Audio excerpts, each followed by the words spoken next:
हाय, आज एक तुम्हाला महत्वाचा बीएमसीचा फंडा सांगायचा आहे.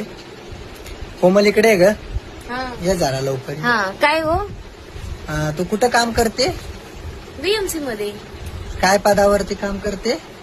सीओ पदावरती. काय काम काय असतात तुमची? आमची कामं महिलांना बचत गट बनवणं, त्यांना सक्षम करणं, त्यांना प्रशिक्षण देणं, यंत्रसामग्री वाटप करणं, दिव्यांगांना आनंद पेन्शन योजनेचा फायदा देणं, स्कूटर देणं, बघा अशी अनेक कामं असतात, बरेच काम आहेत. बघा आपली महानगरपालिका किती श्रीमंत आहे ना, किती काम करते. पण तुमचा पगार झाला काय मला नाही बोलतो? नाही, डिसेंबर पासून पेंडिंग आहे. हा, डिसेंबर पासून त्यांचा पगार पेंडिंग आहे. बरोबर. ह्यांची कामं काय, महिलाला सक्षम करणं आणि ह्यांचीच आर्थिक दृष्ट्या कामगारांचीच सीओ पदावरचीच आर्थिक दृष्ट्या सक्षम नाही आहेत. बघा मग